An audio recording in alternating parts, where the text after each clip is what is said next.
One, officially welcome again Erica Shabbat, who is our new staff director. Welcome, Erica. We're glad to have you. And that's the happy note. The sad note is we have two members who have done wonderful things for the committee that are going to be moving on shortly. That because this is our last hearing, I think before they leave, I want to say thank you. One is Jacqueline Snyder, who's been with the committee for 11 years, serving as our deputy staff director for the last 7. She's been an integral part of the team, an expert on specialty crops, of course, near and dear to my heart, and has been a really important part of the committee's success. And on all things nutrition and food security, she is the expert and so well respected in the nutrition community. So I know she's going to do well in her next tenure. Jacqueline, where are you? Thank you for all of your work. Thank you. And someone who hasn't been with us as long, but we have appreciated so much, is Patrick Delaney, who has been with the team for the last 2 years. He served as communications director for the House Agriculture Committee. We have come to rely on his media savvy, his hard work on the Farm Bill hearings and the outreach for the committee, and we know that he will do well and wish he and his family well on his next chapter. Where's Patrick? Thank you, Patrick. Wonderful. So we hate to see anyone go. I think Senator Bozeman and I would like to have a room that we lock people in so they can't get out on the committee. But we've been so blessed with so many wonderful staff. So to today's hearing, we are considering the nominations of Dr. Jose Emilia Esteban to be Undersecretary for Food Safety at the U.S. Department of Agriculture, Mr. Vincent Logan to be a member of the Farm Credit Administration Board, and Alexis Taylor to be Undersecretary for Trade and Foreign Agricultural Affairs at the USDA. Welcome to all of you. It's a pleasure to have you and your families here today. You each have been nominated for very important roles for American farmers and rural communities and all of us in America. Every American deserves to know that the food they are eating is safe. That's why it's imperative we fill the USDA Undersecretary for Food Safety position. Dr. Esteban is a dedicated public servant and food safety expert with over 24 years of experience as a food safety regulator. His expertise will help USDA ensure that the food families put on their tables is safe. Through funding that I secured in the American Rescue Plan, the USDA is investing more than $1 billion to create new small and medium-sized meat and poultry processing capacity. These investments are building a more resilient food system, and we need to be sure these processes are successful. Dr. Esteban, you will play a very important role in making sure that happens. Next, Mr. Vincent Logan is nominated to serve as a board member for Farm Credit Administration. The farm credit system ensures that rural communities and agricultural producers of all types and sizes have reliable access to credit. Mr. Logan's extensive background in both agriculture and financial sectors makes him very well qualified for this role. Mr. Logan's nomination is also historic. If confirmed, he will be the first Native American to serve as a Farm Credit Administration board member. It's long overdue that we fill this board seat, which has been vacant for several years. And I will also note that while I appreciate the continued service of the 2 current board members, both of their terms have expired, and we urge the White House to quickly nominate people to fill those positions. Our farmers and foresters need consistent access to capital and to markets as well to sell their products. Agriculture exports add over $154 billion to the U.S. economy each year, $154 billion to our U.S. economy, supporting more than 1 million jobs. Yet producers consistently face unscientific and other non-tariff trade barriers. Congress recognized this in the 2014 Farm Bill when I worked with Senator Roberts and then former Finance Committee Chairman Senator Baucus to establish the USDA Undersecretary for Trade and Foreign Agricultural Affairs. It's fitting that Senator Baucus's agriculture staffer during the 2014 Farm Bill, Alexis Taylor, is before us today. I don't think you probably assumed you would be here when we put that in the Farm Bill, but we are so glad that you are here today to fill this position. Ms. Taylor grew up on her family's farm in Northeast Iowa, a farm that has been in her family for more than 160 years. She has spent her entire career as a dedicated public servant working for American agriculture, most recently as the director of the Oregon Department of Agriculture. Ms. Taylor understands trade in agriculture and will be a real asset to the USDA as they help farmers in rural communities recover from the pandemic. While completing her degree, Ms. Taylor has also served in the U.S. Army Reserves, did a tour in Iraq, and we thank you for your service as well. Each of these nominees has strong bipartisan support, and I'm looking forward to moving them quickly through the committee and through the Senate. Finally, all of our nominees today have support from a broad range of stakeholders across trade, finance, and agriculture sectors. I ask unanimous consent that these letters describing their support be entered into the record. So ordered without objection. Now I'd like to turn to my friend and partner, our ranking member, Senator Bozeman, for his opening comments. Well, thank you very much, Madam Chair. Today we meet to hear from Dr. Jose Emilio Esteban, President Biden's nominee to serve as the Undersecretary for Food Safety, Mr. Vincent Garfield Logan, the President's nominee to serve as a member of the Farm Credit Administration Board, and Ms. Alexis Taylor, the President's nominee to serve as the Undersecretary for Trade and Foreign Agriculture Affairs. I congratulate you all on your nominations and thank you for your willingness to serve the public. I would also like to specifically recognize Ms. Taylor and express my gratitude for her service in the military, serving in the U.S. Army, which included a deployment to Iraq. So, again, thank you very much for that. While each nominee will, if confirmed, have a significant impact upon their agencies, collectively, these three nominees will have a sizable impact on all of agriculture. From the credit farmers and ranchers depend on, to the opportunities existing and new export markets provide our producers, to ensuring that our meat and poultry supply is wholesome and safe, these nominees are being asked to lead some of the most consequential agencies affecting agriculture. It's become a common refrain that the pandemic stressed our agriculture in ways that most of us have never experienced. Since then, we have seen the impacts of inflation, supply chain disruptions, and the war in Ukraine on agriculture. The Farm Credit Administration, the Food Safety and Inspection Service, and the Foreign Agriculture Service have all been at the forefront of confronting these challenges. These nominees face much different conditions than their predecessors did. Briefly, I would like to touch on a few issues that concern me in each of the nominees' area of responsibility. For farm credit, U.S. farm debt is projected to reach a record high of nearly $500 billion in 2020, up 5% from last year and up nearly 70% from a decade ago. Due to rapidly increasing interest rates, farm interest expenses related to servicing record high farm debt are expected to increase by $7.5 billion to a record $26 billion, the largest increase of all time and up nearly 40% from last year.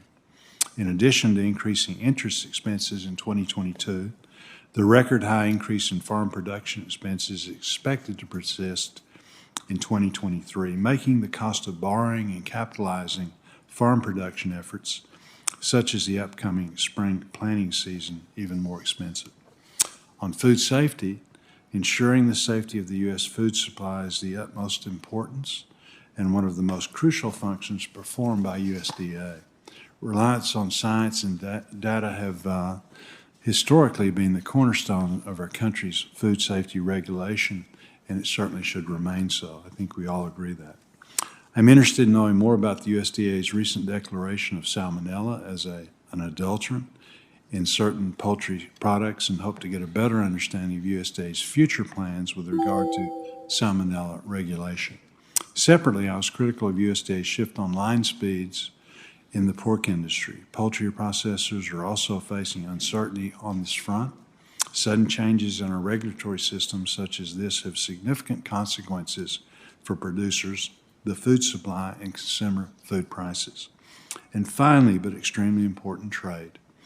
Ensuring market access abroad for our farmers and ranchers while keeping other countries honest as they supply our markets is critical for U.S. agriculture and the U.S. economy. Up until recently, ag trade was one of the few contributors towards a positive trade balance. We need to return ag to being a net exporter. Farmers and ranchers across the U.S. do not know what this administration's trade goals or plans are to expand market access for their family farms. I have confidence that Ms. Taylor and Mr. McCaleb, the nominee to serve as the Chief Agriculture Negotiator for the Office of the United States Trade Rep, have the skills and abilities to help our producers, but I do question if they will be receiving the support they need from the White House. I've met with each nominee prior to this morning, and I believe we had informative, positive conversations. I look forward to today's hearing, and again, thank our nominees for their willingness to serve. Before I close, I just want to touch on a different matter for just a second. Recently, USDA announced the closure of a cotton classing facility in Dumas, Arkansas. The closure results in the termination of upwards to 200 people in this small Delta town where poverty is abundant, jobs are scarce, and that's concerning. Currently, their contributions to the Dumas economy will be permanently lost without immediate action. I very much appreciate the Deputy Secretary recently meeting with the mayor of Dumas. I've talked to Secretary Vilsack about this. So again, I do appreciate the fact that we're moving forward, and I think the single most important step USDA could do to take to help the community further its goals and equity would be to maintain its presence in Dumas. So we look forward to working together. Also, very quickly, Madam Chair, I also want to thank Jacqueline for her service. I think we came to the committee about the same time, and I know how hard you've worked and your finger that's been in so many different things through the years. So we do appreciate your service, and certainly, Patrick, we appreciate all you do. And again, good luck as both of you go forward, and things always work out for the best. And I think I don't think we have to worry about either one of you. So thank you, Madam Chair, and I yield back. Well, thank you so much, Senator Bozeman. And again, welcome to each of our witnesses. We'll now introduce them. First, again, Dr. Jose Emilio Esteban is the Chief Scientist for the Food Safety Inspection Service. He has experience with the United States Department of Agriculture and Centers for Disease Control and Prevention. Dr. Esteban was trained as a veterinarian in his native Mexico before receiving his PhD in epidemiology from the University of California, Davis. And so we are so appreciative of your being here and your willingness to serve. I'll now recognize Senator Gillibrand for the introduction of our next witness. Thank you, Madam Chairwoman. I'm honored to introduce Mr. Vince G. Logan to the Agriculture Committee today as nominee to serve on the Farm Credit Administration Board. As a fellow New Yorker, Mr. Logan is a member of the Osage Nation and currently serves as Chief Financial Officer and Chief Investment Officer for the Native American Agriculture Fund. Educated at Oklahoma State University, the University of Oklahoma College of Law, and the School of International and Public Affairs at Columbia University, Mr. Logan was nominated by President Obama and served as the Special Trustee for American Indians at the U.S. Department of the Interior. In that role, he used his financial and regulatory background to reaffirm the position of the office as a leader in Indian trust reform, financial education, and government accountability. He's worked in New York in both asset management as an investment advisor and asset-based financing as lawyer. Mr. Logan practiced law in shipping, equipment, and aircraft finance.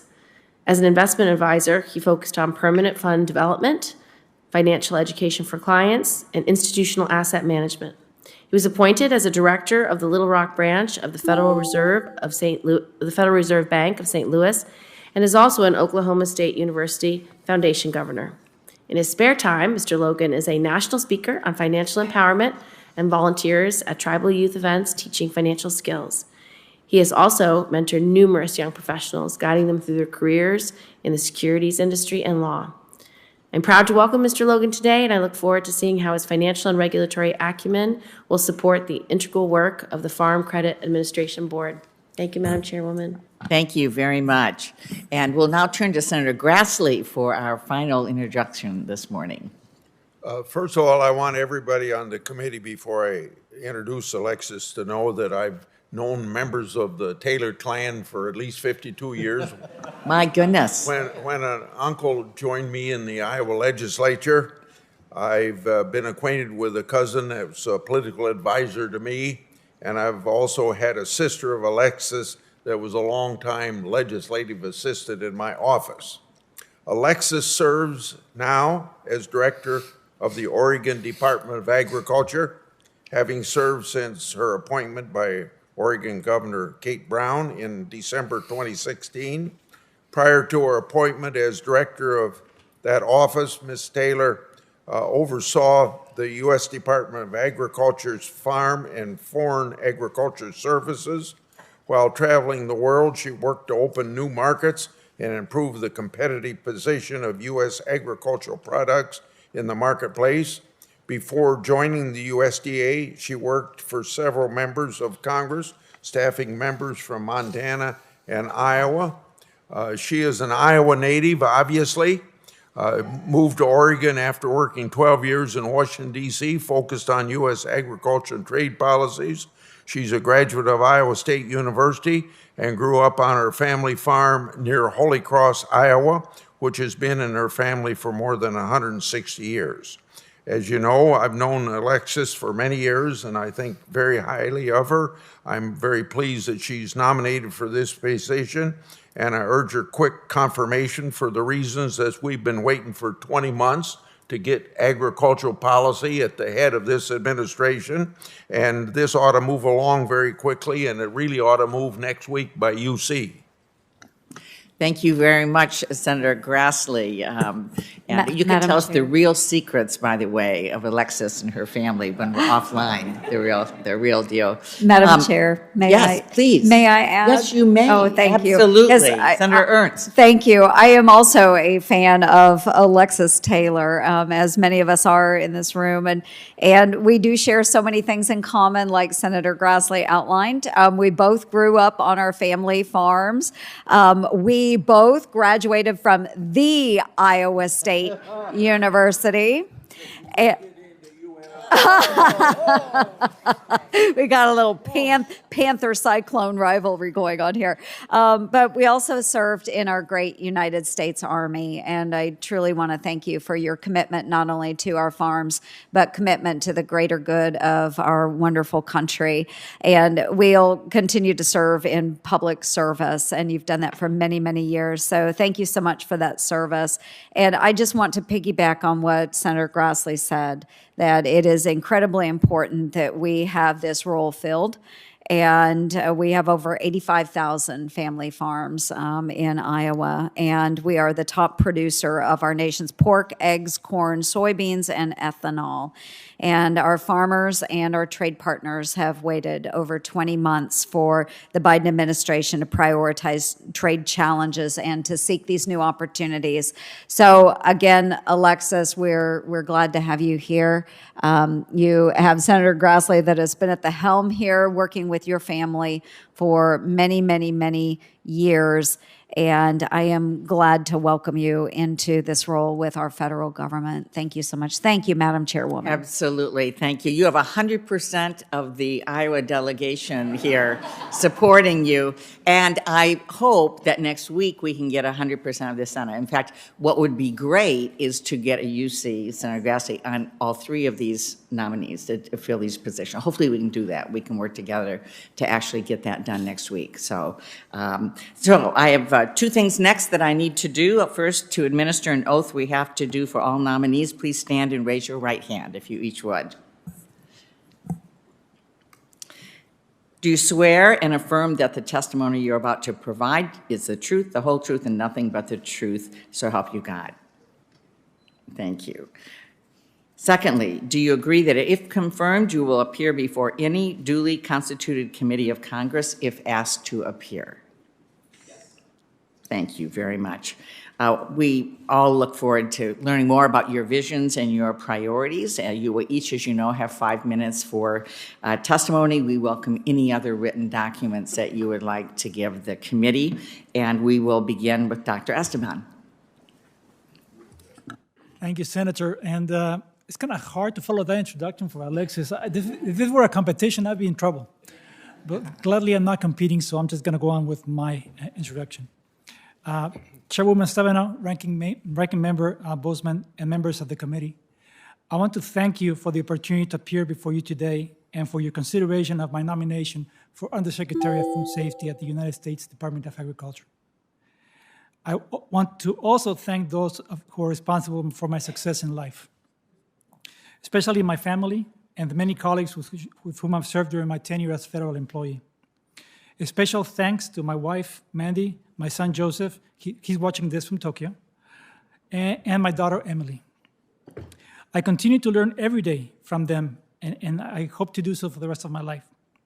I would like to thank President Biden for nominating me to serve as Undersecretary, and to Secretary Vilsack for his trust and support. When I migrated to the United States in 1985, I would have never envisioned the breadth and magnitude of opportunities that this country would offer me. Opportunities I jumped at and that have brought me here today.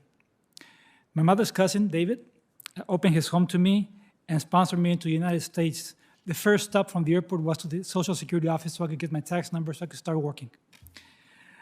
In the ensuing nearly 40 years, I've worked in tomato fields, in the retail industry. I've owned my own marketing business. I put on rodeo shows, and while I was doing all that, I also earned 2 additional academic degrees. For the last 30 years, I've had the privilege to work in the federal government, first as an epidemic intelligence service officer, and then as a staff epidemiologist for CDC. Then at USDA, I've worked in multiple locations in areas of responsibility, most recently as chief scientist. I've worked alongside many dedicated staff and shared a goal of safeguarding America's food supply. I've also traveled the world on behalf of FSIS, working with local people, sharing meals, and exchanging ideas. And it is because of all these experiences, I understand how important the role USDA plays in the world providing safe and nutritious food, not only for the US citizens, but for global communities. I would like to highlight a few priority areas that I intend to focus on if I am fortunate to be confirmed. First and foremost, safe and nutritious food is a right of every American, and I emphasize every American. We all have the right to safe food. We have one of the world's safest and strongest food safety systems, and I intend to maintain and enhance that status. Second, our employees are an essential part of our vision. We must ensure that they have a safe work environment and that we afford to those who seek them opportunities. I wouldn't be here if I have not been given those opportunities. Third, we need to engage transparently with both producers and consumers as a team. For every challenge, there is a solution that provides safe food, healthy workplace, and continued business viability. One need not and should not compromise one for the other. And fourth and last, we have to work more collaboratively across USDA agencies and with other public health partners. There is a plethora of opportunities for synergy and collaboration within USDA. Together, we achieve substantially more encompassing goals than working independently.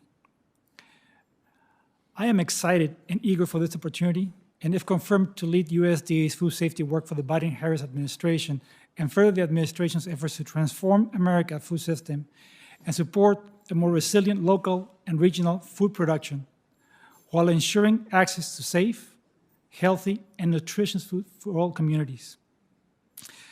The outpouring of interest USDA has seen from farmers in rural communities and businesses, particularly from our small to mid-sized meat and poultry processing facilities, as they seek ways to build new markets and streams of income, has been actually inspirational. So in closing, I'd like to thank President Biden and Secretary Vilsack for the support, and thank you, Chairwoman Stabenow, Ranking Member Bozeman, and members of the committee for the opportunity to appear here before you today. The possibility of serving as Undersecretary for Food Safety is a huge opportunity for me to pay back to this country that's given me so very much, and I look forward to your questions. Thank you. Well, thank you so much. We're so pleased to have you. Mr. Logan. Yes, I was just thinking we could have quite a college football debate going on right now. Thank you, Chairwoman Stabenow, Ranking Member Bozeman, and distinguished members of the committee. My name is Vincent Logan, and I have the privilege of being nominated by President Biden to be on the board for the Farm Credit Administration. It is an honor to appear before you today and seek your confirmation of my nomination. My parents loved this country, both raised in rural America on family farms, both members of the Osage Nation, both served in the military during World War II, and both are interred at Arlington National Cemetery. My father, Oscar Logan Jr., enlisted in the U.S. Marine Corps and fought with the 5th Division in Iwo Jima, where he was critically wounded, for which he received the Purple Heart. My mother, Della Morell Logan, served in the U.S. Army during World War II as a nurse stationed here in Washington. After the war, they both returned to Oklahoma, where they met, were married, and raised a family. I vividly remember my first visit to this city as a boy. On that trip, I saw how my parents revered the great monuments and institutions of our country, those that we all cherish. I recall when we visited the Capitol, we dressed in our Sunday best. My mom made sure of that, and we spoke in hushed tones. To this day, I recall how my mother's eyes welled up when she heard the national anthem and saw the American flag. My parents believed in service to our communities and to our country. They exhibited patriotism and promoted the ideals of good citizenry. They instilled these values in me, and it was these values that led me to serve our country as Special Trustee for American Indians during the Obama administration and lead me here today. Sitting directly behind me is my partner, Dr. Stephen Lieberman, who served as acting Undersecretary for Veterans Health Administration when COVID ravaged this country. Stephen worked tirelessly throughout the pandemic, literally working 7 days a week for well over 2 years. I personally witnessed his courageous efforts in service to our veterans and VHA staff, leading the VHA through its darkest days. His dedication embodies the very essence of public service, always putting the needs of others before himself. He is my hero. I appreciate Stephen's guidance and support and for being here with me today. My career in public service began in the office of the Oklahoma Attorney General. I later worked in the Antitrust Division of the Department of Justice in Washington. And as previously mentioned, as Special Trustee for American Indians at the Department of the Interior. I spent most of my career in the private sector in New York, first as a corporate finance lawyer and then as an investment advisor to institutional clients. Since 2019, I have been the Chief Financial Officer and Chief Investment Officer with the Native American Agriculture Fund, which, by the way, is the largest philanthropic organization focused solely on Native American farming and ranching communities. The Farm Credit System, established by an act of Congress over 100 years ago, is a long history and an inspiring mission to provide credit to U.S. farmers, ranchers, and agricultural cooperatives. Credit is critical to the success of farmers and ranchers. Production agriculture is capital intensive and heavily reliant on access to competitive credit. The cost of land, labor, equipment, and fertilizer is high, requiring both long-term and short-term financing. In addition to being costly to operate, agriculture enterprises also entail considerable risk, thanks to variables like weather and market forces. I'm very thankful to the men and women who, despite these risks, produce food and fiber we depend on to survive. Although the Farm Credit System is the largest single provider of agricultural credit, it is by no means the only one. Many commercial lenders also serve the credit needs of our farmers. farmers and ranchers benefit from these multiple sources of financing for the business, and because it results in lower interest rates and better terms. As a government-sponsored enterprise dedicated to serving agriculture, the Farm Credit System's mission is to serve agriculture in good times and in bad. When the farm economy takes a downturn, farmers and ranchers need farm credit to be there for them. It would be an honor to serve on the board of this agency that is responsible for keeping the system safe and sound and ensuring it fulfills its important mission. And I believe my education, career experience, and expertise, both as an attorney and in finance, qualify me for that position. Although I left rural Oklahoma as a young man many years ago, my love for rural America has not waned, and my desire to serve and give back is as strong as ever. If this committee and its wisdom confirms my nomination, I will put my expertise and passion to work to ensure the success of the Farm Credit System and its mission to serve our nation's farmers and ranchers. Thank you, and I look forward to your questions. Thank you very much. Ms. Taylor, welcome again. Thank you. Good morning, Chairwoman Stabenow, Ranking Member Bozeman, and members of the committee. Thank you for having me here today. A special thank you to Senator Grassley and Senator Ernst for that very warm introduction. It is an honor to be nominated by President Biden for the position of Undersecretary for Trade and Foreign Agricultural Affairs. I am particularly humbled to be considered for this critical role by this committee, which I hold in such high professional regard. I would like to thank Secretary Vilsack for his dedicated leadership at USDA, as well as his support and mentorship over the years. I would not be here today without the support of my family, including my mother, Carol, who's watching at home in Iowa. There have been no bigger champions in my life and my career, and I am grateful for their unconditional support. I also want to thank my sister Amanda, who's here with me today, and my brother-in-law Ryan, who are farmers. They keep me connected to the opportunities and challenges faced by producers and our agriculture communities every day. I am also thankful for the first and most influential farmer in my life, my father, Joe. Although he has passed, there's not a day that goes by where I do not call upon the lessons that I learned on the farm from him. As Senator Grassley mentioned, my career in agriculture began at a very young age, growing up on a farm which has been in my family for over 160 years. I learned many things growing up on my family's farm, from the hard work and long hours our producers put into raising a crop or keeping livestock healthy, to the challenges that unpredictable weather and volatile markets can bring. But one of the most important things that was instilled in me as a child was a desire to give back to my community. That desire drove me to enlist in the U.S. Army Reserves. It drove me through 8 years of military service, including a deployment to Iraq. And it drew me to a clear career in public service, working to advance the interests of the community that I grew up in, U.S. agriculture. While working on Capitol Hill at USDA, or previously currently at the Oregon Department of Agriculture, some of my most meaningful work has been finding solutions to the complex challenges our farmers and ranchers face. Throughout my career, farmers and ranchers have shared those challenges with me from the cab of their pickup on a ranch tour in Montana, while walking a wheat field in Oregon, or riding in a combine during harvest in Iowa. Should I have the honor to be confirmed, I will carry their stories with me as I work to advance the U.S. agriculture across the globe, as I lead the Trade and Foreign Agricultural Affairs mission area and the dedicated staff at the Foreign Agriculture Service. As the diplomatic and humanitarian crisis has unfolded in Ukraine, the capacity building and food security programs at USDA will be even more critical to helping the world navigate a growing food security crisis. The United States plays a critical role in combating food insecurity and working to protect the most vulnerable.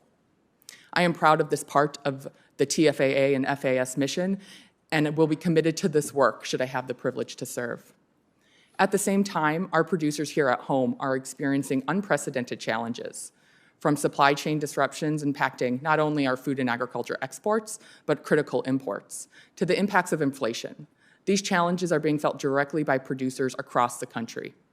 Ensuring strong export markets is critical to building resiliency for our agriculture sector.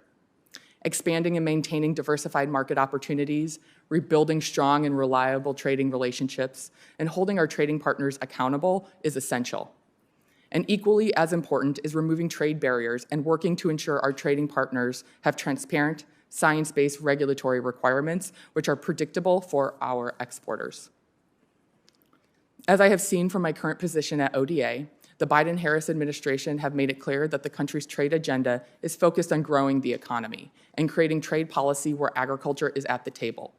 Should I be confirmed, I am eager to join in that effort, in coordination with USTR, other federal agencies, and Congress, to work to expand and maintain that diversified market access for U.S. producers and exporters, and help them connect with customers around the world. Agriculture is not just what I do, but very much who I am. Working to support farmers and ranchers across the country is something I have dedicated my career to. And should I have the honor to be confirmed as Undersecretary for Trade and Foreign Agricultural Affairs, I'm committed to working to ensure the interests of U.S. agriculture are being represented here at home and across the globe. Chairwoman Stabenow, Ranking Member Bozeman, thank you for the time, and I look forward to any questions that members of the committee may have. Thank you very much, and we will now move to questions. And first, Ms. Taylor, you and I have talked about the fact that fruit and vegetable growers in Michigan, I'm sure in other places around the country, continue to face challenge from subsidized imports that are undercutting our markets. This is really a challenge, I think, and a threat to our domestic food supply chain. It's very serious. As Undersecretary for Trade, how will you work with other USDA agencies, others in the Biden administration, to address this critical issue? Chairwoman Stabenow, thank you for that very important question. Obviously, being the director of a State Department of Agriculture in Oregon, which is also a specialty crop state, it is a concern I hear often from many in our specialty crop sector. I think the approach is multi-pronged. I think first and foremost, our producers are the most innovative in the world. So continuing to advocate for research into innovation and technology advancements so they can continue to be competitive is extremely important. I think next, continuing to support the work that you've really led on around building strong local and regional markets for our local producers. I think one of the things that the pandemic really, a positive that came out of it is consumers for the first time are really interested where their food comes from, who's raising their food. I think we have an opportunity as agriculture to capitalize on that. So I think continuing to expand that work around local and regional food systems is also extremely critical. I think also working with our regulators to ensure that in those markets that are looking to export their products to the United States, that our SPS health and safety standards and regulations are being followed and enforced. And then finally, I think really, and this is the part where I think falls directly under my purview, is expanding markets for our specialty crop producers so they have strong, diverse export markets all over the world where they're also not facing unjustified SPS barriers and can really compete in those marketplaces. Well, thank you very much. And of course, trade enforcement is critical and markets are critical. And so we look forward to working with you on all of those issues that impact all of our farmers and communities. Let me move to Dr. Esteban. The food safety, obviously, in your role, you'll play a really important role in public health, and you talked about coordination with other agencies. That's such an important thing with FDA and EPA and CDC, communicating with stakeholders, holders that are food and consumer safety groups, worker safety groups, livestock industry, and so on.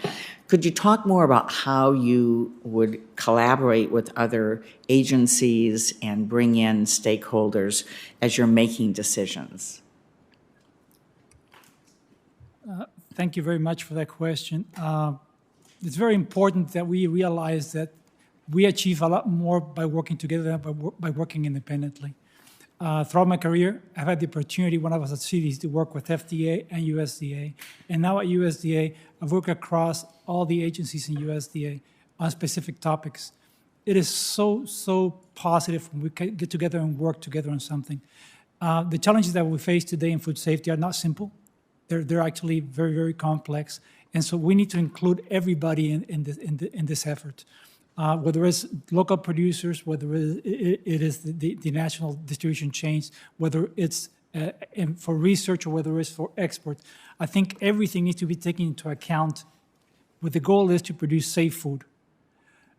So I would just, if I were to be confirmed, I would do what I've done for the last 30 years, which is build on those relationships with FDA, with EPA, with all the other agencies.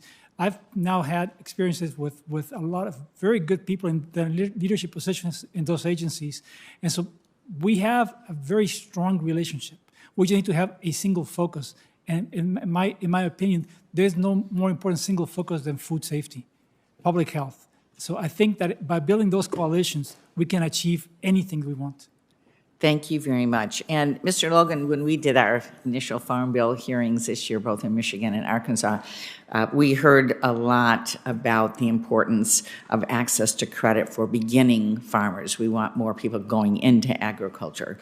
How can the farm credit system further serve young people, beginning farmers, small farmers, so that we create more opportunities for people that want to get into agriculture? Yes, thank you for that question, Senator. You know, I've spent a lot of my career working with young people. I know the future lies in there with young people and getting young people into various industries, and that same holds true for agriculture. And I understand the challenges that they have, and I work with an organization that has a lot of young people there, and they all have an agriculture background. It's very difficult. I will say, you know, I am my background is in institutional advisory and institutional practices. So I was, quite frankly, not able to look under the hood yet at the FCA, but I understand that all institutions in the system have young, beginning, and small farmers plans. As a regulator, though, I look forward to reviewing these plans. I look with my colleagues on the board.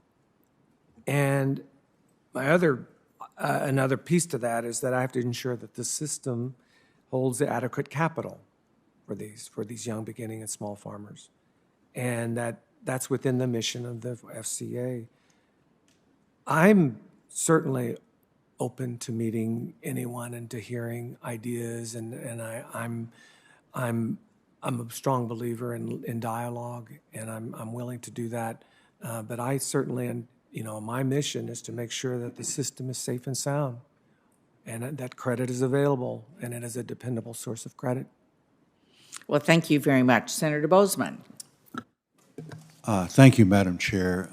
Ms. Taylor, I enjoyed our visit earlier yesterday and talking about several issues, including holding India accountable at the WTO for their illegal rice and wheat subsidies, and really look forward to working with that. That's such an important issue.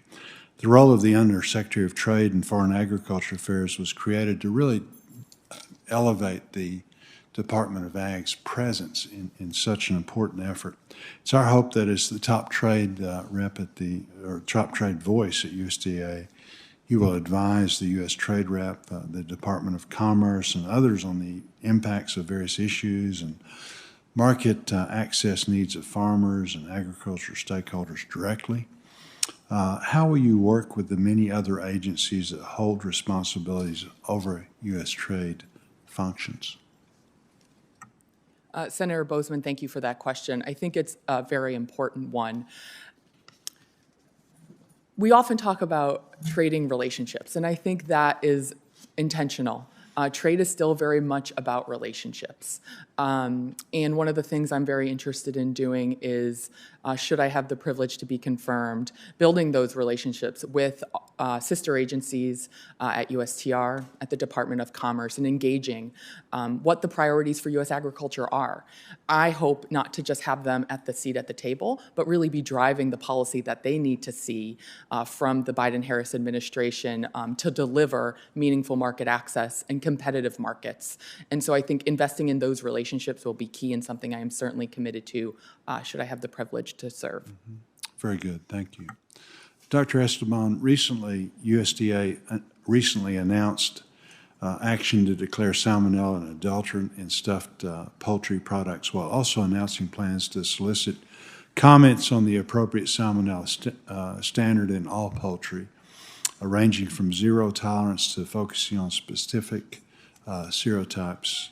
Food safety is an absolutely vital mission in USDA. Dr. Esteban, if confirmed as Undersecretary, how would you approach this endeavor, taking into mind the numerous factors that must be weighed, including prevalence, risk, food waste, sustainability, and food insecurity? Senator, thank you for asking me that question because I'm extremely passionate about the topic of salmonella. As a public health professional for over 30 years, first at CDC, seeing the outcome of salmonellosis, and now at USDA at the regulatory side, there's so much more we could do. We've made tremendous progress in dropping the contamination of the product over the course of the last 20 years, but we have not been able to impact much illnesses. There's about 1.3 million Americans that get sick with salmonella every year, and we have the ability and the opportunity to do a lot better. Now, if it were a simple answer, we would have already done it, right? So this is going to be a very, very, very complex issue, and I think that what the agency is doing for this announcement of considering salmonella as an adulterant in this one specific commodity at a very, very low level is sending a message that we are serious about salmonella. That said, it is important that as we move forward, we take into account not only the outcome of it, but how we get there. And how we get there is by actually including industry, including consumers, including academia, including all the federal partners that we have to together come up with a framework. I expect that over the next few weeks or months, the agency will come up with a framework that actually is encompassing, not just focus on the last point in the chain, which is at the consumer level, but from the beginning. It is my expectation that we will address the quality of the product that has to be presented for slaughter, control during the slaughter process and with the processing of the food, as well as a final product. And that's not enough. We need to continue to work with consumers. So we also work with them on proper handling, storage, and preparing of that food. So the answer to the salmonella question is going to be one that's going to bring everybody together. It is a complex answer, but we will certainly make progress. Well, we appreciate that, and I know that you'll use science and good common sense along with that. Salmonella is difficult. Mr. Logan, we appreciate you being here. I know the Osage Nation is very proud of you. We appreciate also your relationship to Little Rock. Inflation and rising input costs are having an immense impact on farmers and ranchers. Inflation-adjusted net farm income, a broad measure of farm profitability, is projected to fall by nearly $1 billion, or 1%, from 2021 to $148 billion. This is despite record high cash receipts from the sales of crops and livestock. How do you see the role of the Farm Credit Administration, and more broadly, the farm credit system supporting farmers and ranchers in times of uncertainty? I was really, when they showed me as we were getting things together yesterday, I was really I was shocked at the indebtedness. I knew that, but the latest numbers really are shocking in the sense of with high interest rates and things, how much farm families, farmers are having to indebt themselves at a record high pace. Again, what are we going to be doing? Thank you for that question, Senator. A few quick thoughts, and then I'll get to the meat of it. I was contacted by the White House about this position a year ago this week, and the outlook for the economy and inflation and productivity looked vastly different than it does right now. And there really isn't anyone that has a crystal ball that can predict what it's going to look like next October. I listened to Chair Powell's comments yesterday. We are, certainly in a period of uncertain times, and that it is affecting everyone, and farmers and ranchers that produce our food and feed the world. They all see this. I think about what the system can do, as you asked. Well, the first and foremost is we have to ensure that the system is safe and sound, that credit is available, and that it is well capitalized. Full credit for creditworthy borrowers. There is some limited investment authority, but overall, for young and beginning and small farmers who are just critical to the future of agriculture and to this country, you know, I'd be happy to speak to anyone, to you or your staff or any of the other senators about perhaps expanded authorities, new ways of thinking. I as a regulator, I'm going to ensure that we stay within the law and the given regulations right now. But that doesn't say that when things happen and there are global issues and global problems, you know, that we don't consider these things and take a look and re-examine what we have. Well, thank you very much, and I yield back, Madam Chair. Thank you very much, Senator Boozman. I believe we have Senator Klobuchar with us on WebEx. Good morning. Thank you. Thank you very much to both of you for this good hearing and all the nominees. Minnesota ranks in the top 10 nationally in the number of dairy cows and milk produced. We have more than 3,000 dairy farms across Minnesota that depend on foreign markets. We also are one of the biggest ag exporters overall. And Ms. Taylor, as Undersecretary, how will you promote additional foreign market access for dairy producers and exporters, other ag exporters, particularly in Asia? Senator Klobuchar, thank you for that question. Having grown up in Iowa, in our dairy part of the state, many of my friends and neighbors grew up on dairy farms and were dairy men and women. And I know how important international export markets are increasingly becoming to them. Should I have the privilege to be confirmed, I'm very interested in engaging within the administration on their trade priorities in particular, Indo-Pacific Economic Framework. I think there are huge opportunities for our agriculture sector in this part of the world. They have a fast-growing middle class. There is a lot of purchasing power that is coming online, and they have generally young populations. I'm thinking about countries like Vietnam. And the ability to capitalize and make consumers now, you can build lifelong consumers. And so I'm very interested in engaging with dairy producers in your state on their priorities and bringing that to the table. Okay, thank you. And one really fast answer, if you could. Applaud the U.S. for winning the USMCA dispute settlement panel earlier this year over Canada's tariff or rate quotas. It sent a strong message to our trading partners in initiating a second panel. Ms. Taylor, will you commit to working with your colleagues at USTR in supporting the panel proceedings and using enforcement mechanisms? Just yes or no is fine. Yes, Senator, absolutely. Thank you. Okay, excellent. Animal disease, this is for you, Dr. Esteban. In the last Farm Bill, I worked with the chair and ranking member, and most significantly with my colleague, Senator Cornyn, to ensure that USDA has the capacity to prevent, monitor, and rapidly respond to outbreaks, whether it's any kind of animal disease, including avian flu, which we've had a recent breakout of. How would you ensure that FSIS is working in a collaborative manner with other USDA mission areas like animal and plant health inspection services? Thank you, Senator. Well, as a veterinarian and one that has actually had the opportunity to deal with some of these diseases firsthand, there is no better opportunity for us to address outbreaks before they become outbreaks, when they just are starting, by working together with our APHIS colleagues. We are every day at the slaughter plants, the processing establishments. Our veterinarians are in the field. We have of our 8,800 employees, about 7,700 of them are in the field.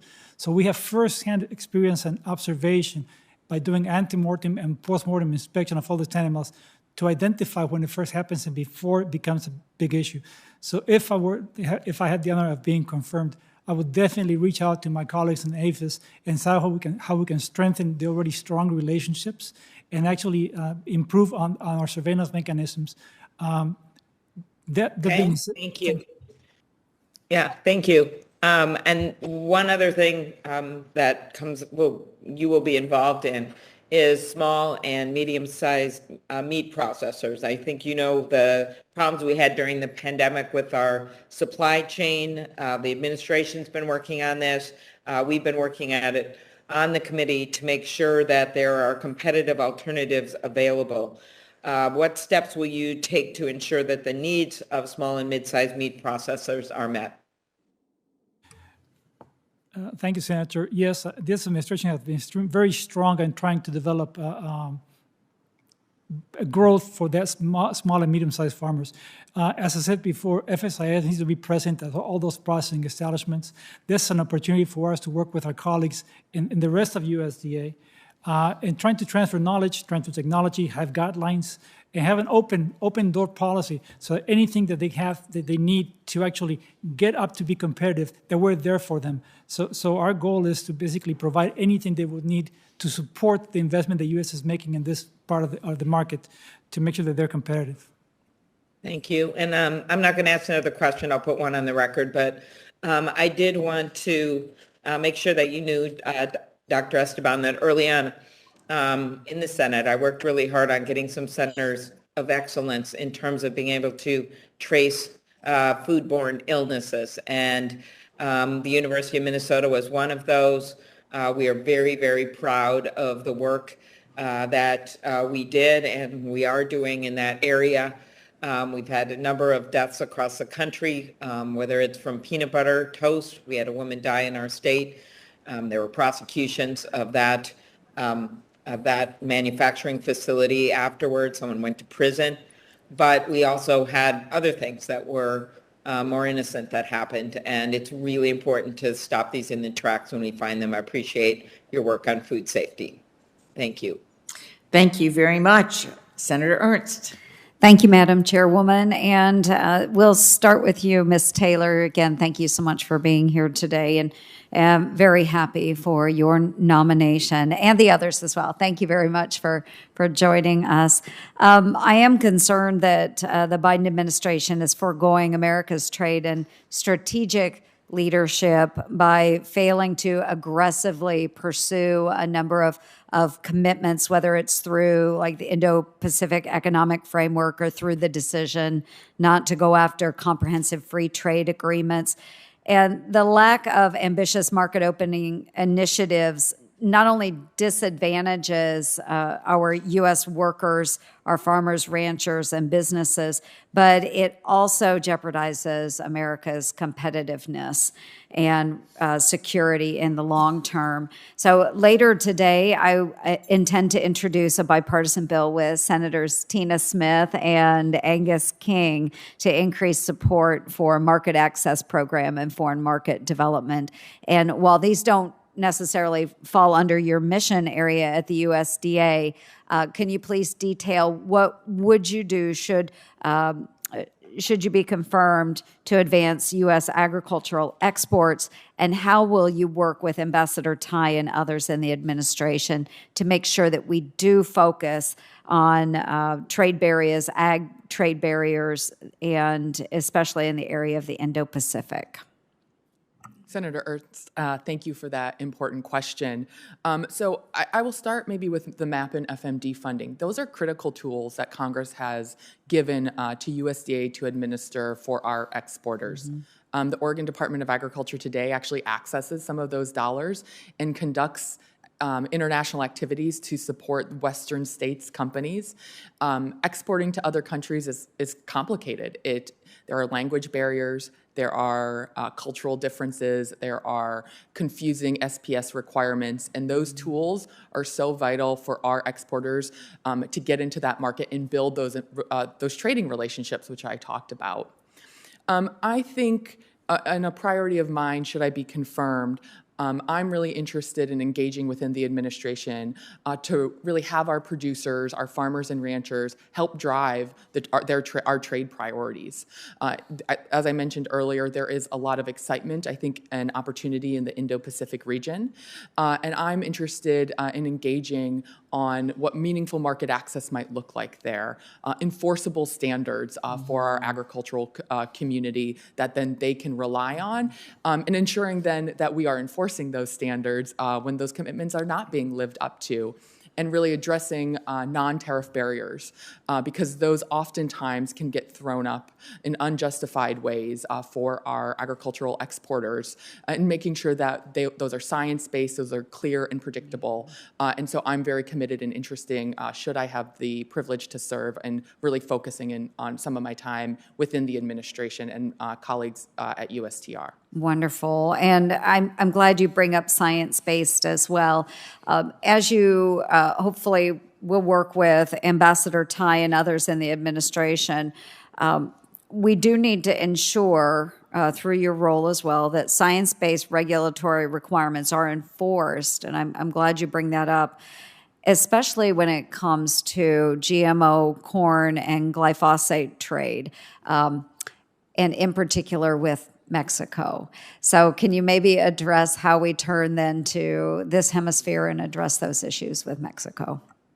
Yeah, thank you for that question, Senator Ernst. Kind of taking a step back from that discrete issue for a moment, we have huge challenges we're experiencing globally. The war in Ukraine and the global food insecurity crisis that's really exacerbating, coming off the heels of the global pandemic.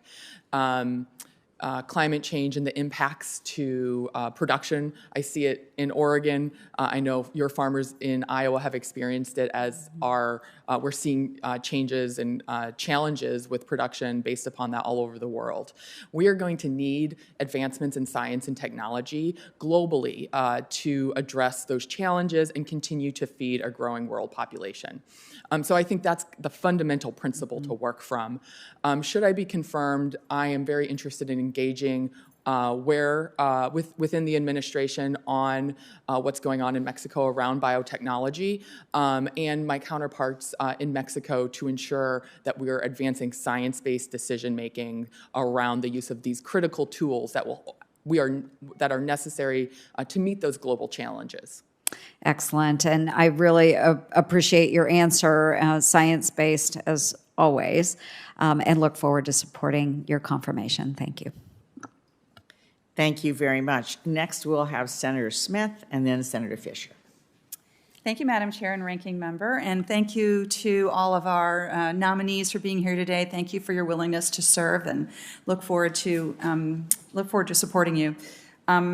I want to start out with a question that I almost always start out with. Minnesota has a very diverse farm economy, including many Hmong, Native, Latino, Somali, and Black farmers who play a really integral role in the farm economy in Minnesota, as well as in our small business sector. And yet I often hear that the USDA doesn't do enough to connect with these farmers of colors and communities of farmers, communities of color generally. So I always ask this question, which is, what can the USDA do? What should the USDA be doing internally and externally to remove barriers facing farmers of color as well as business owners of color? And could all of you just address that briefly?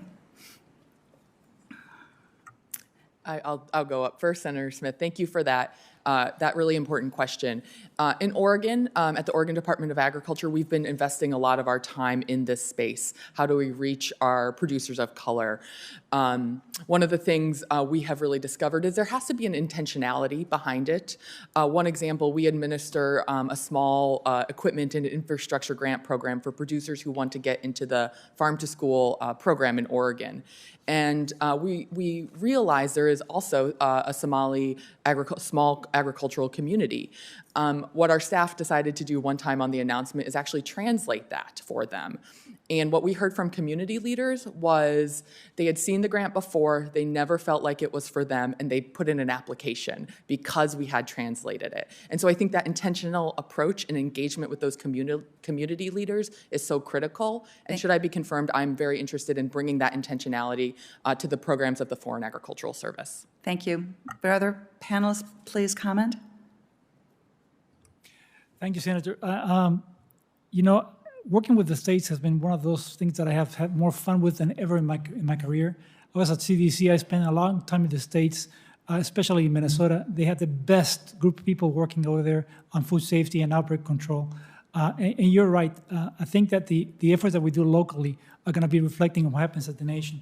So what I would do if I were to have the honor of being confirmed is I would actually try to take all those things that we've learned from the state level or at the federal level and bring it to the local level. If that includes translation of materials, making them available, hands-on training, having open houses, all those things are tools that the closer we get to that community, the more effective we are with those messages. The bottom line should be that the food should be safe. And so by getting to them, they will learn, and then there'll be a food culture, and that will evolve into a much larger productivity cycle. Thank you. Mr. Logan. Yes, Senator, thank you for that question. If I have the honor of being confirmed to this position with the FCA, I will look at various ways of addressing people who are underserved, of course. I'm Native American. I know the struggle that tribal and individual Native American farmers and ranchers have in access to capital.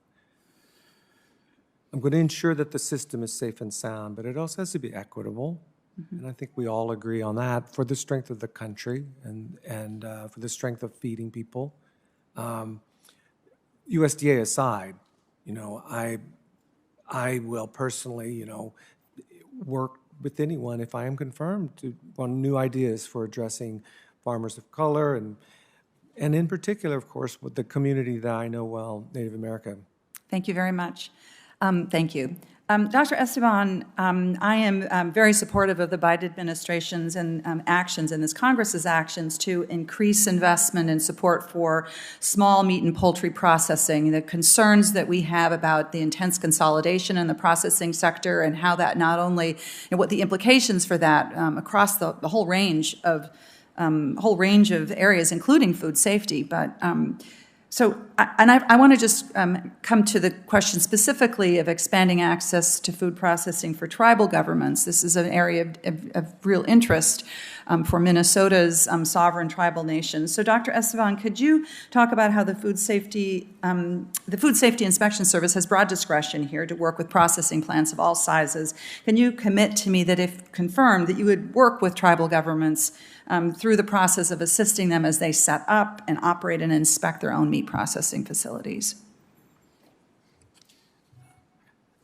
Thank you, Senator. And I think what you just described is actually the way FSIS already works. We are very committed to helping those small and medium-sized plants to build up. There's no reason that the size should matter in how we treat them. With this small or large producer, they're as important because they're contributing to that local economy. So I will commit to you that the FSIS will work, making no difference regardless of size, on how we treat any of the stakeholders. The food should be safe, the employees should be safe, and the business should be viable. Thank you very much. Thank you, Madam Chair. Thank you. Senator Fisher. Thank you, Madam Chair.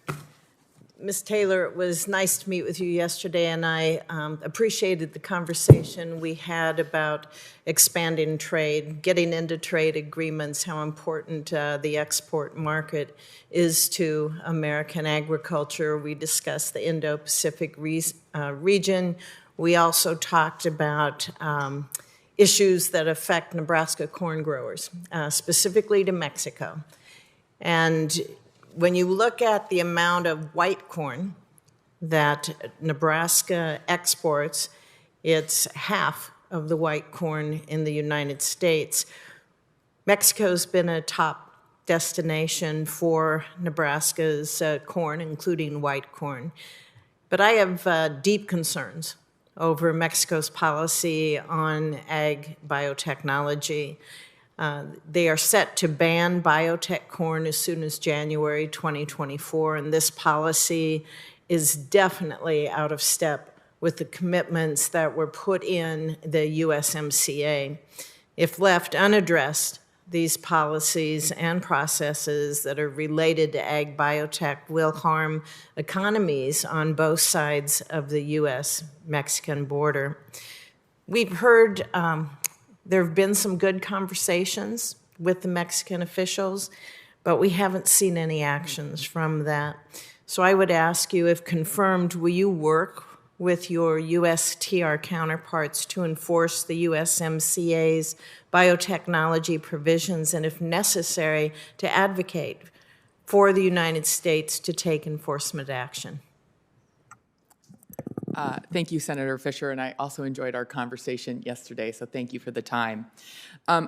I think the underlying point here is about using science to make informed regulatory decisions. That is how we do it in the United States. That is our expectation of our trading partners around the world. And should I be confirmed, I think this is an issue I would like to look in further, certainly engage within the administration and engage with counterparts in Mexico on this important topic. As I mentioned earlier, we face huge global challenges coming at us as we're trying to increase production to feed a growing world population with some pretty big challenges that are impacting production today. But if our trade agreements aren't being met, if provisions are being violated, and that is specific to the USMCA, conversations are good. I hope we can continue to have conversations with the Mexican government, but they have duties, they have responsibilities to those agreements. Will you push them and our administration to make sure that they meet them? So, Senator, I think fundamentally enforcement of the existing of commitments that are made to U.S. producers to the U.S. is critical to trade policy that works for our farmers. This is an issue in particular with Mexico on biotechnology of corn that I want to look into further should I have the privilege to be confirmed, and I certainly am committed to working with you in your office on this question. Thank you. Dr. Esteban, BSE is more commonly known as mad cow disease, and it can certainly upend any domestic markets and also cause disruptions in our international trade when it's found in a country's beef supply. The World Organization for Animal Health requires any BSE infections to be reported within 24 hours. But last June, when we saw atypical BSE found in 2 Brazil beef packing plants, Brazil didn't report that until September. After it was finally reported, there were several industry groups that called on the USDA to halt imports from Brazil for their beef into the United States until the agency had conducted their own assessment of Brazil's processes that were used to assure food safety. Are you aware, sir, of any efforts by the USDA to conduct their own assessment of Brazil's food safety standards? Senator, thank you for that question. I'm very familiar with BSE. I've actually seen cases of BSE, and so I know what it can cause and the damage it can cause to industry. I'm not familiar, or I cannot answer specifically at this point the question of whether we're doing some active surveillance. I would, obviously, if I were to be confirmed, I would look at the staff that's working on this and ask that specific question. I do know, and I can share with you, that we have a very, very unique equivalency system established for importing feed, and that requires for us to do audits on-site of the quantity that we import from. And so we follow all those regulations and rules before we actually allow imported food into this country. That's what I can say for now. And I would look further, if I were to be confirmed, I would follow up with your staff and look further into that detail. Yeah, that would be great, because when we're dealing with other countries who aren't following the rules, and you're looking at a situation with possible BSE coming into the United States, think of the hardship on producers, but also the huge economic impact on the United States economy if we would have to shut down. So thank you, sir. Thank you very much. Senator Taberville. Well, thank you very much, Madam Chair. Thank you all for being here today, and congratulations on your nomination and your sacrifice for doing what you're doing, because it is a sacrifice. I'd like to say first, I'm from a state of 60% agriculture, Alabama, as a lot of states are, especially in the South. we're struggling. We're losing family farms almost weekly. I'm concerned about that. It's getting worse and worse. You know, with the EPA, the climate change activists, and identity politics, and all the politics that we're throwing on our farmers, they just want to raise food for our country. Sooner or later, as we noticed with this pandemic, we're probably going to have to be self-sufficient. Corporations do a great job, but the heart and soul of our country is our family farms, the heartbeat. I mean, that's what it's all about. And we're losing. And I would hope all three of you would challenge and make sure that we stand up for our farmer in every state and all over this country, because they are struggling. I mean, I get calls weekly about we're not going to make it. Price of fuel, you know, people telling them what they can do, can't do, that they've done for years. And our kids, would you want your kids to get in this business if you've been in a family farm for years and it's been passed down, but their kids can't make a living? I mean, it's really sad. So I'll get off my soapbox, but I just hope all three of you, in your purview of, you just stand up for them, stand up for our family farms, and hopefully we can get through this tough time, because times are going to get tougher, as we all know, especially with our food, water, and our energy supply. Mr. Logan, your position is responsible for maintaining safe, sound, dependable sources of credit for eligible farmers. How do you believe your prior position has prepared you for this? Thank you for that question, Senator. I come from a legal perspective, of course, corporate legal, but in credit. And when I moved into the asset side of the balance sheet, into asset management, I realized that if you are an investor at the level that I was, particularly when I was a federal official, we had an account of $5.4 billion. And you have an obligation, you have protocols to stick with the law and the regulations and to follow the regulations. My personal experience as an institutional advisor, I can tell you that we don't chase returns. We don't move on. You know, if the market has a down one day, we don't change everything. We stay within our policies. And I actually speak on this topic. I call it the 5 Ps principles. What are your mission, your procedures, your protocols, policies? But you've given me the last one, the posture. We stand up for the farmers and ranchers. So that's the 5th P, is what posture, if I'm confirmed to this position, that I will take. I will stand up for the farmers and ranchers. Yes, FCA is a huge system, and yes, it is very expensive out there, and with inflation, it is a very complex issue. Right. And I'll do what I can do if I'm confirmed to this position. Do you have any priorities in the next farm bill that you've looked at, or any concerns?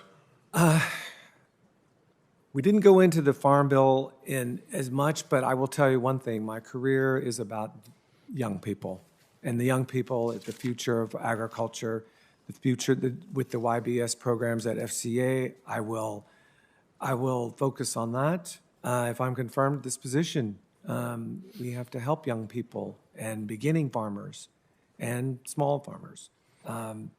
That's where I will personally focus on. But the system, they need to have credit available for them. So that is my main job right there, to make sure the system is, as you said, safe and sound.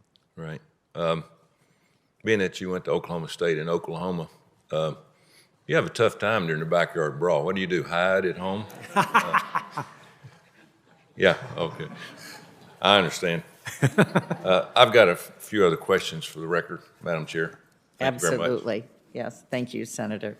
Next, we have Senator Lujan and then Senator Highsmith. Thank you very much, Madam Chair, and thank you to both you and the ranking member for bringing us together today and for this conversation, for each and every one of you for accepting the willingness to be before this committee, but accepting the responsibility if confirmed, that you will embark on for the good of the country. Thank you very, very much. Now, from a specialty crop perspective, and I appreciate the questions, the chair is already engaged in this space. New Mexico prides itself on being a national leader for many crops. One of them that everyone thinks of when they look at New Mexico is chili. And you can remind my brothers and sisters from Colorado that I said that. And nuts, which often surprise many when I'm visiting with them about our nut production, whether it's pistachios, but the conversation that I want to have with you is around pecans. Crops like pecans, Ms. Taylor, have historically struggled to gain international market access and unfair import tariffs that similar crops just do not have. Now, these tariffs undermine our ability to diversify export markets and create uncertainty for farmers back home who want to be able to grow a financially viable crop. If confirmed, how do you plan to promote and increase export market access for specialty crop producers? And if you're able to touch on pecans specifically. Senator, thank you for that question. Having worked in Oregon for the past 5.5 years, Oregon is also a specialty crop state. I work closely with our various sectors to ensure that they have the promotional opportunities to highlight their products in international markets, whether that be through the various marketing assistance programs that we are able to access via USDA today, but also work to ensure that their products have a level playing field, that they are following science-based decisions on import SPS health and safety import requirements. I'm very engaged, should I be confirmed, of looking at the specialty crop sector for pecan producers in your state, and where are their top markets? I would like to understand that, and what are some of the current hurdles and challenges that they're experiencing, and how can we pull the tools that we have at USDA and within the United States government to help them expand into those markets. I appreciate that, and working with our colleagues here to make sure they've had a chance to have their palate excited by our chili and our pecans and our nuts as well. You all will fall in love with it. For the next question, Senator Tuberville touched on this, and Mr. Logan, you responded around younger farmers, the challenges inherently in there. As we know, many of our farmers and ranchers are aging, and there's challenges generationally throughout the United States. We are experiencing this in New Mexico. According to the last USDA agriculture census, 30% of New Mexico's farmers and ranchers identify as Hispanic or Latino. 21% identify as American Indian. So diversity matters to me as well. And as I've always said, diversity is our strength, but we're also seeing a decline in diversity within production as well. So as a Farm Credit Administration board member, how will you work to increase credit opportunities for historically underserved communities? Thank you for that question, Senator. Of my work with the Native American Agriculture Fund, I can tell you that we work. We have a national. We serve nationwide Native communities, in particular the Pueblo communities. We work with them. We understand the importance of diversity, as you said, and we try to think of different ways, new solutions, different ways of viewing things to get capital out to farmers and ranchers, and in particular to work with young people. I will say that my personal professional work has been on financial education and investment education. I believe there is and if I'm confirmed in this position, I believe there's a need for credit education. To become creditworthy is critical. It's critical, and it is very difficult, actually, for young people to understand all the pieces of credit. But the entire system is premised upon working with creditworthy borrowers.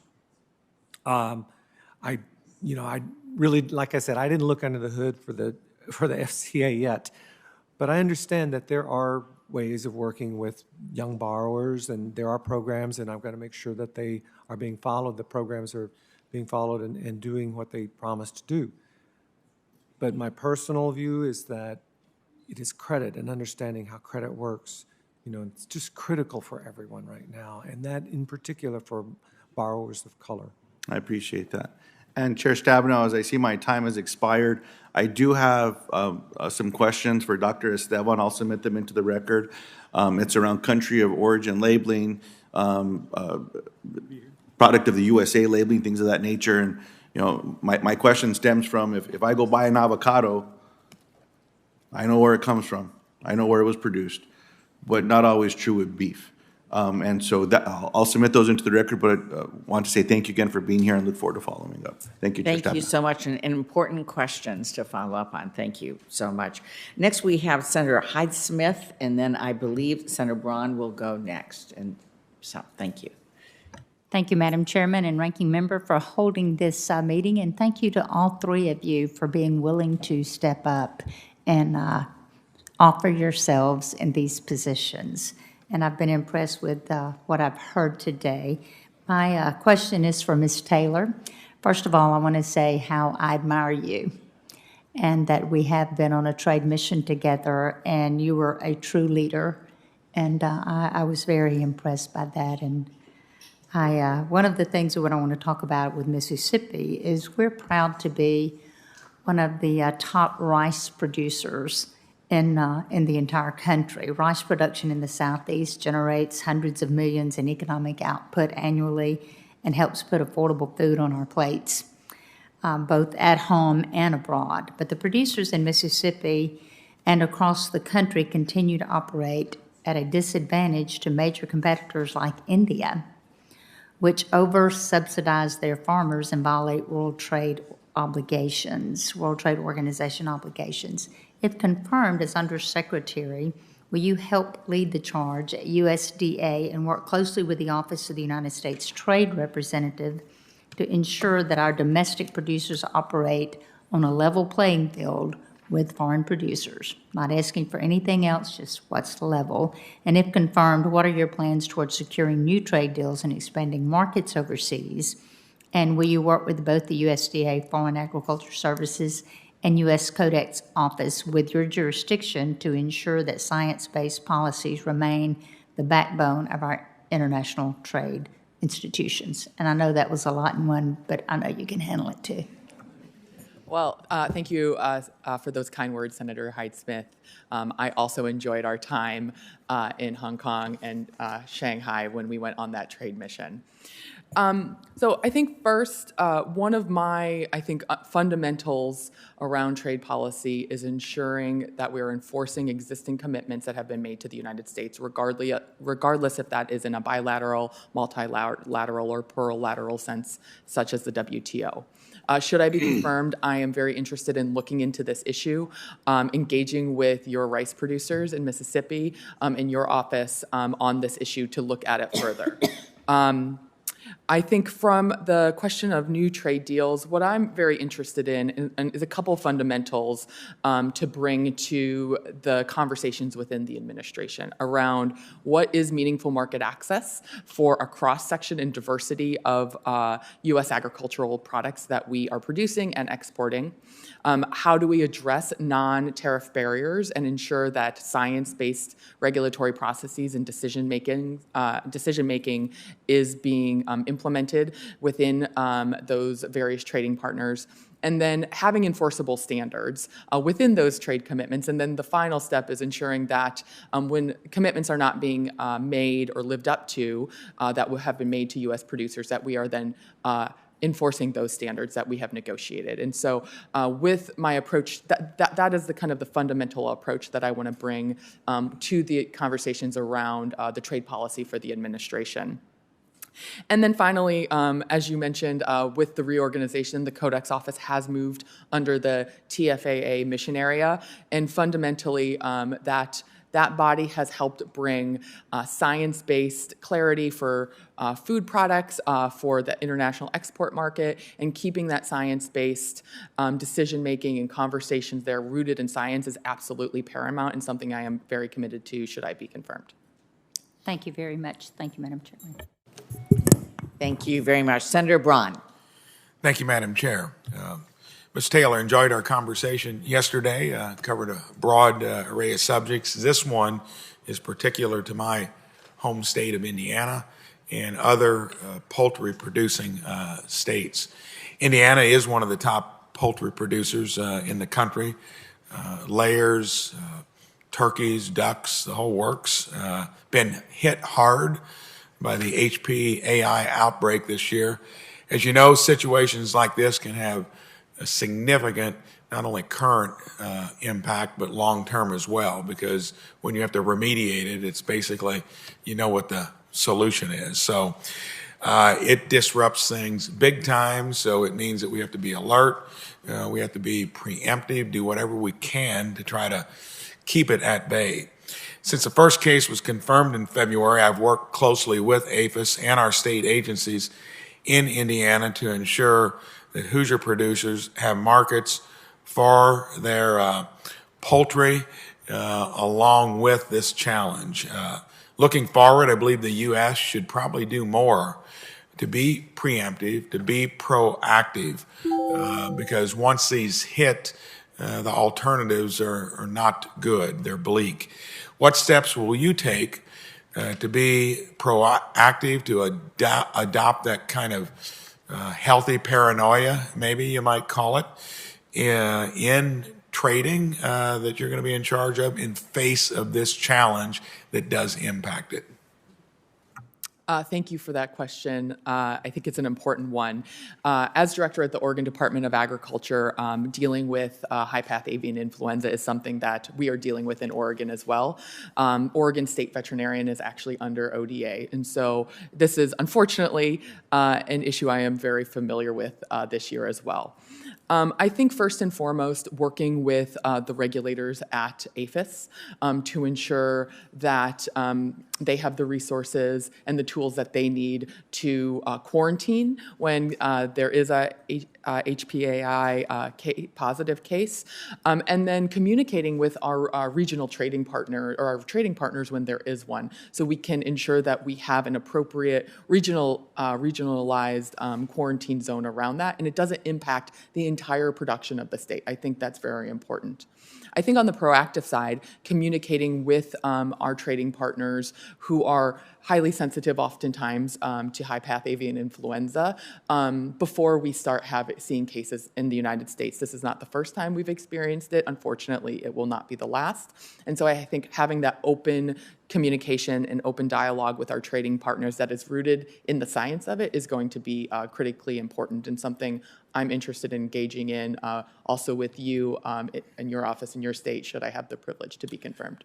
I'm glad to hear that, because I know a lot of poultry producers are on edge, not only in our state, and have someone like you that addresses it as a significant issue and will do everything within your capability to be proactive. I think that's going to be soothing to many that are still wanting to get this in the rearview mirror. It does seem to raise its ugly head too often. Thank you.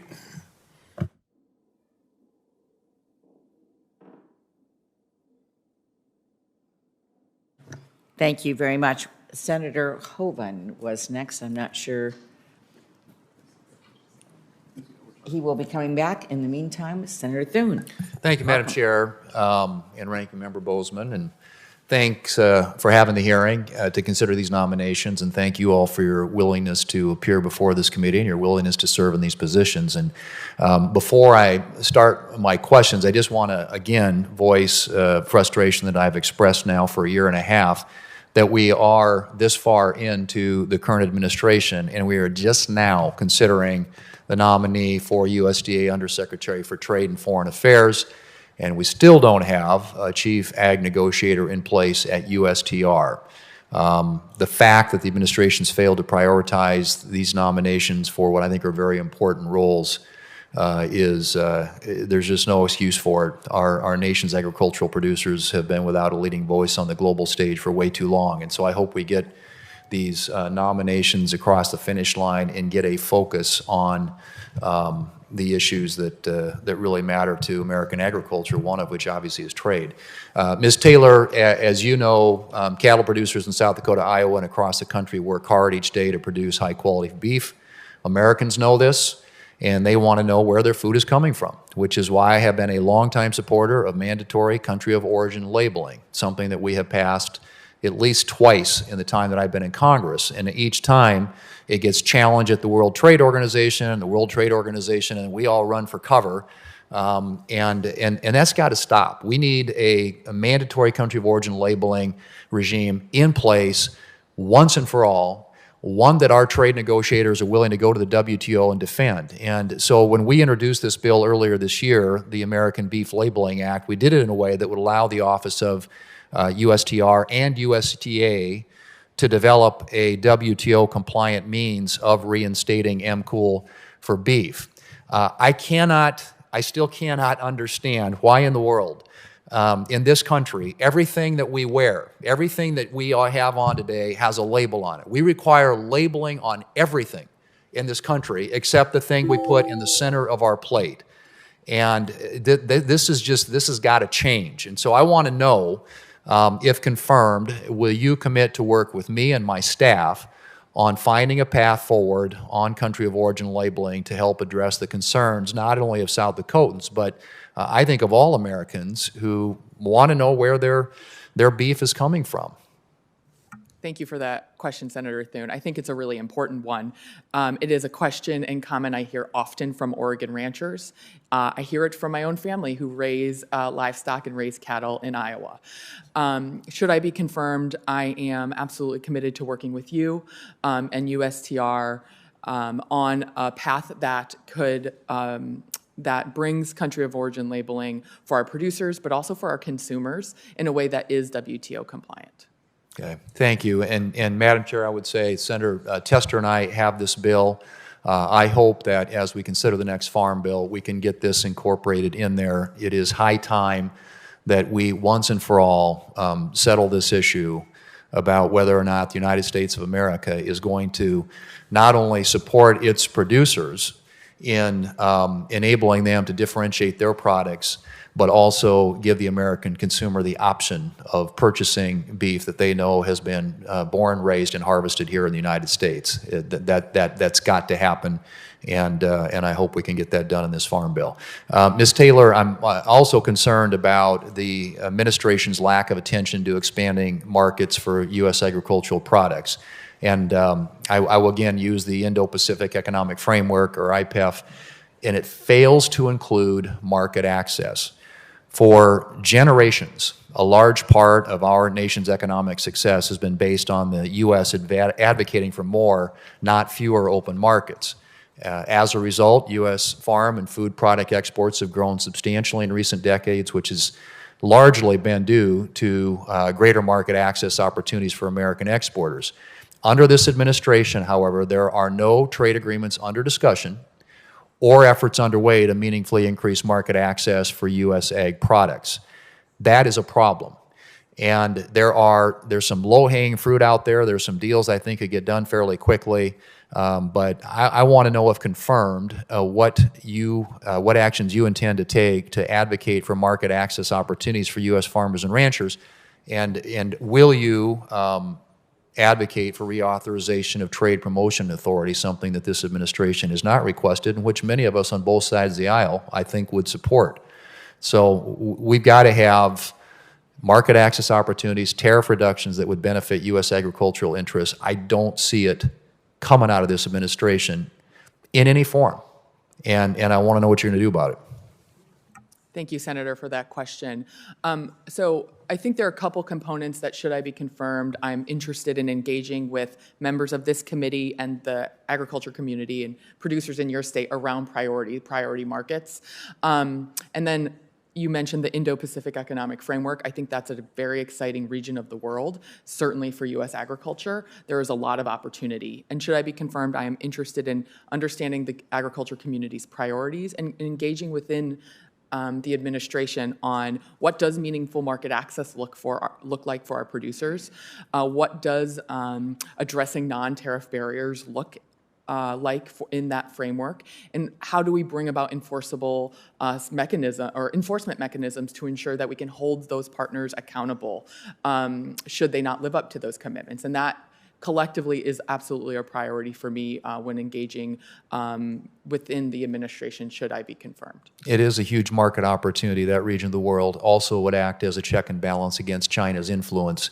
And the fact that we're not present there is a great concern, not only on a trade and economic basis, but also on a national security basis. So I hope you focus like a laser on that and try and deal with what I think is this administration's reluctance to actually put deals in place that deal with the issue of market access, which is critical. Thank you.